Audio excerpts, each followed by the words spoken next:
Tu as raison, le fait qu'il prépare les questions à l'avance, c'est un problème. C'est comme lorsque oui. un candidat, je crois que c'est Éric Zemmour, dans une station-service, on voit un monsieur qui est toujours le même à chaque fois, à chaque événement qui vient. Et en fait, c'est un acteur qui est sûrement rémunéré par Reconquête. Donc c'est vrai que créer du faux débat, c'est un véritable souci. Il fallait que tu mettes la foi de celle-ci. En plus, c'est pas vrai.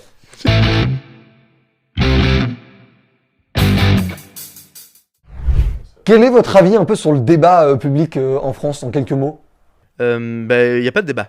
À partir du moment où la période présidentielle, lorsque le président sortant ne souhaite pas débattre, c'est un problème démocratique. Lorsque certaines chaînes de télé se permettent de ne pas inviter certains candidats parce qu'ils considèrent qu'ils ne sont pas assez gros, il n'y a pas de débat. Donc la teneur du débat public en France, je trouve que cette élection nous a un peu volé, c'est ce que je disais dans une intervention récemment, dans le sens où on ne débat pas, à mon sens, de tous les sujets.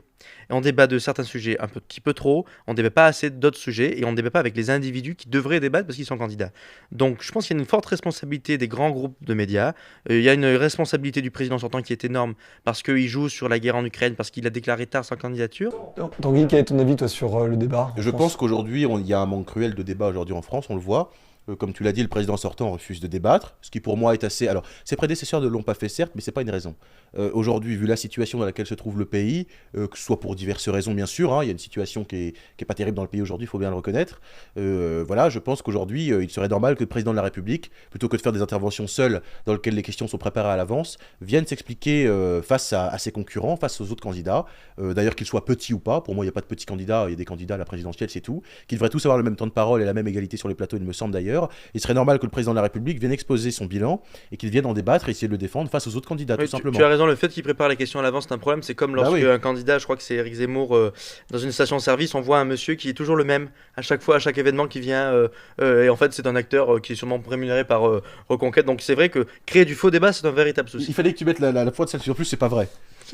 Mais non. Quel est selon vous là où le meilleur débatteur de France? Le meilleur débatteur de France. Oui, quelqu'un que vous, vraiment, quand cette personne-là est sur un débat, vous avez vraiment envie de la suivre. Honnêtement, Moi, j'en ai deux. deux. Vas-y. J'en ai deux qui sont un peu personnellement opposés. Ah. C'est Hollande et Mélenchon. Un jour, s'il y a un débat Hollande et Mélenchon, vous imaginez le truc. Mélenchon, dans les débats, il fait ce qu'il fait, c'est-à-dire du spectacle et c'est ce qui fonctionne. Il y a la faconde Mais Mélenchon. il y a du fond aussi. Et Hollande, mais c'est un homme politique et ça a été un homme d'État. Et c'est un homme politique qui a une intelligence folle, la petite phrase qui va bien, c'est saillant, c'est incroyable. Et on n'entend pas assez, on l'entend Mélenchon, mais sur un plateau, un petit débat Hollande-Mélenchon, si un jour ça arrive, ce serait énorme. Bah, c'est sûr que ce serait très intéressant puisque ce sont des hommes politiques du premier plan. Donc bon, l'un des deux ayant été homme d'État par ailleurs, l'autre aspirant à le devenir, même s'il ne le sera jamais. Mais certes, ce serait intéressant. Et pour moi, bon, les meilleurs débatteurs restent Éric Zemmour, évidemment, mais aussi Marine Le Pen. Que je trouve franchement pas mal, sauf en 2017 où elle nous a humiliés. Okay. Mais franchement, sinon je trouve qu'elle est très très douée aussi en débat, mais pas autant qu'Éric Zemmour, qui pour moi est un excellent débatteur. Quelle est la personne avec laquelle vous êtes le moins d'accord en France, dont vous adorez dont vous adorez les idées, dont vous respectez le plus les idées? La moins d'accord, ça veut pas dire ne pas être d'accord à 100%. Bah oui, Ou ne pas être en désaccord avec 100%. Ouais, donc Quelqu'un qui vous remue. Je prends un exemple, mais beaucoup de gens de gauche, on va dire radicale, sont intéressés par les idées de Michel Onfray, qui aujourd'hui a beaucoup évolué. Beaucoup de gens du camp d'Éric Zemmour sont très intéressés par les idées de Juan Branco, qui sont pourtant pas vraiment celles de Reconquête. Enfin voilà. mais... T'as quelqu'un? Réfléchir là, mais tu vois.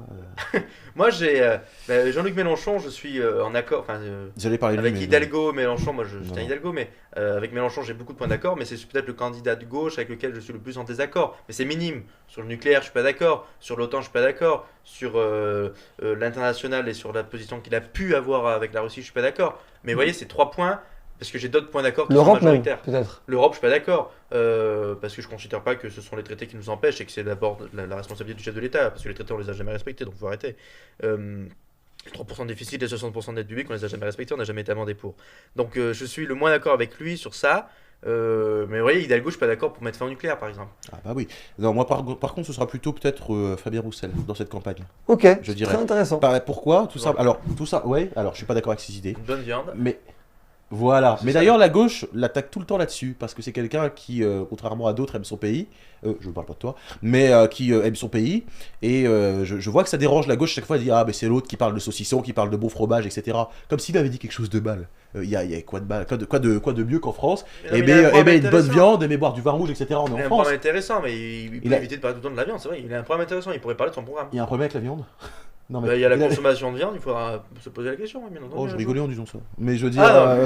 Non, mais je veux dire, voilà, non, mais Fabien Roussel, c'est pour ça que j'ai trouvé qu'il avait un côté assez quand même. Comment dire. Enfin, on voit que c'est quelqu'un qui aime quand même la France en soi et les traditions françaises, ça s'est vu. Ce qui lui a été reproché d'ailleurs. Et dernière question, est-ce que vous avez une citation, une punchline, que ce soit de vous ou de quelqu'un d'autre, qui vous porte au quotidien, qui est un message qui vous symbolise bien? C'est compliqué parce que j'en ai plusieurs. Ok, j'en ai une. Fier d'être français parce que c'est le plus beau nom que peut porter un citoyen du monde. C'est François Hollande en 2012 au Bourget.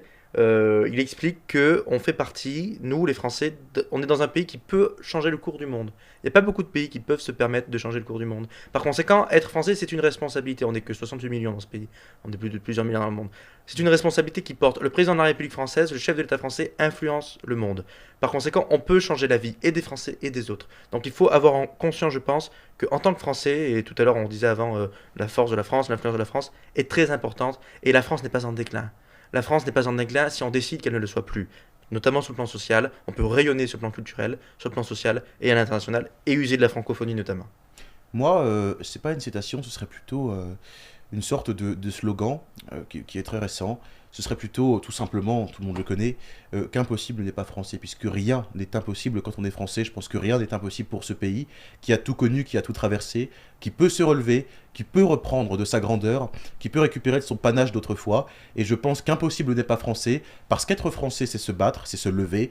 La France, c'est le travail. La France, voilà, c'est une culture, une histoire. Et je pense qu'aujourd'hui, la France peut se lever, le peuple français peut se dresser et peut aujourd'hui reprendre le contrôle de son destin pour pouvoir continuer à bâtir une histoire qui soit toujours aussi magnifique que ce qu'elle était avant.